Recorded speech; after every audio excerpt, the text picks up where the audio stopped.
Assalamualaikum warahmatullahi wabarakatuh. Selamat sore semuanya.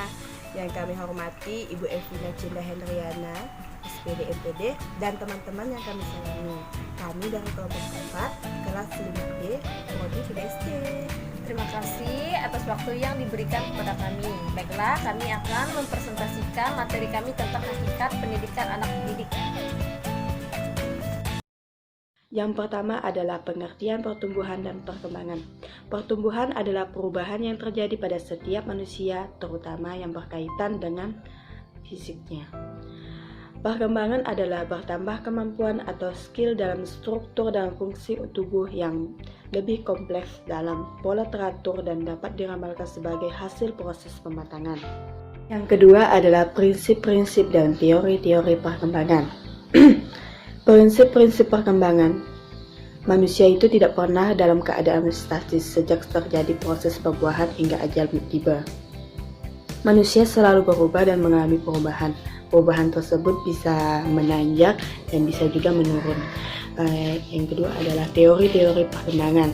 Menurut Crane 2007, ada 14 teori perkembangan yang dikemukakan ahli psikologi perkembangan, yaitu yang pertama adalah environmentalisme, yang kedua adalah naturalisme, yang ketiga adalah etologis, yang keempat adalah komparatif dan organismik, yang kelima adalah perkembangan kognitif, yang keenam adalah perkembangan moral, yang ketujuh adalah pengondisian klasik, yang kedelapan adalah pengondisian operan, yang kesembilan adalah permodelan, yang kesepuluh adalah sosial historis, yang kesebelas adalah psikoanalitik, yang ke-12 adalah psikososial, yang ke-13 adalah perkembangan bahasa, dan yang terakhir adalah humanistik.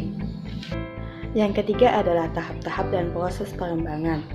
Tahap-tahap perkembangan ini menurut Rousseau membagi tahap perkembangan manusia menjadi 4 tahap, yaitu masa bayi usia dari 0 sampai 2 tahun, masa kanak-kanak awal usia 2 sampai 12 tahun, masa kanak-kanak akhir usia 12 sampai 15 tahun, yang terakhir adalah masa dewasa usia 15 tahun sampai akhir hidup.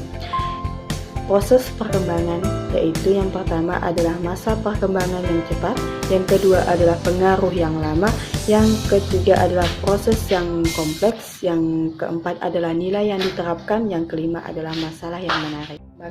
Perkiraan waktu ditentukan pada setiap fase. Untuk memperoleh gambaran waktu suatu fase itu dimulai dan berakhir. Yang pertama adalah fase pranatal, saat dalam kandungan adalah waktu yang terletak antara masa pembuahan dan masa kelahiran. Yang kedua adalah fase bayi, adalah saat perkembangan yang berlangsung sejak lahir sampai 18 bulan atau 24 bulan.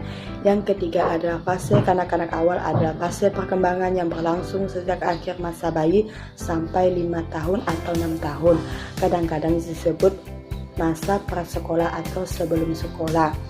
4 adalah fase kanak-kanak tengah, dan akhir adalah fase perkembangan yang berlangsung sejak kira-kira umur 6 tahun sampai 11 tahun, sama dengan masa usia sekolah dasar. Yang kelima adalah fase remaja. Fase remaja adalah masa perkembangan yang merupakan transisi dari masa kanak-kanak ke masa dewasa awal, yang dimulai kira-kira umur 10 tahun sampai 12 tahun dan berakhir kira-kira umur 18 tahun sampai 22 tahun.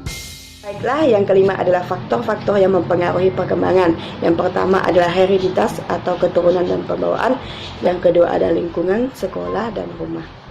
Sore semuanya, baiklah di sini saya akan melanjutkan paparan materi yang telah disampaikan oleh Nur Hakiki dengan judul Hakikat Perkembangan Anak Didik. Baiklah, selanjutnya saya akan menjelaskan tentang perkembangan kemampuan fisik dan pertumbuhan fisik peserta didik. Jadi dilihat dari segi pertumbuhan dan perkembangan fisik, pada usia sekolah dasar merupakan periode pertumbuhan fisik yang lambat dan relatif seragam sampai terjadinya perubahan-perubahan pubertas. Kira-kira 2 tahun menjelang anak menjadi matang secara seksual. Pada saat pertumbuhan berkembang pesat, dan masa ini juga sering disebut sebagai periode tenang. Jadi sebelum pertumbuhan yang cepat menjelang masa remaja. Selanjutnya, perkembangan motorik peserta didik. Jadi, perkembangan motorik itu adalah proses tumbuh kembang kemampuan gerak seseorang Pada dasarnya, perkembangan ini berkembang sejalan dengan kematangan saraf dan otot anak, sehingga setiap gerakan sederhana apapun adalah hasil interaksi yang kompleks dari berbagai sistem dan tumbuh yang dikontrol oleh otak. Dan perkembangan kemampuan motorik merupakan perkembangan pengendalian gerakan jasmani yang terkoordinasi atas pusat saraf urat dan otot. Selanjutnya, perkembangan minat peserta didik. Jadi, perkembangan minat anak-anak merupakan perubahan anak-anak pada apa yang membuat perasaannya senang atau sesuatu yang membangkitkan kenikmatan pada perasaannya. Jadi, dengan adanya perubahan minat pada anak, maka akan menuntun mereka menyadari atau potensi mereka ada di dalam dirinya. Jadi, dari faktor-faktor di sekitarnya, perkembangan minat pada anak dapat berkembang sesuai usianya dan dapat bermanfaat bagi orang-orang di sekitarnya, dan juga lebih penting lagi untuk dirinya sendiri. Selanjutnya yaitu perkembangan kognitif peserta didik. Jadi, kognitif itu sendiri merupakan salah satu aspek terpenting dari perkembangan peserta didik itu, yang berkaitan menentukan keberhasilan mereka di sekolah. Dengan demikian, dapat dipahami bahwa perkembangan kognitif adalah salah satu aspek perkembangan peserta didik yang berkaitan dengan pengertian atau pengetahuan, yaitu semua proses psikologis yang berkaitan dengan bagaimana individu mempelajari dan memikirkan lingkungannya. Baiklah, sekian yang dapat kelompok kami sampaikan. Kurang dan lebihnya kami mohon maaf dan terima kasih. Assalamualaikum warahmatullahi wabarakatuh.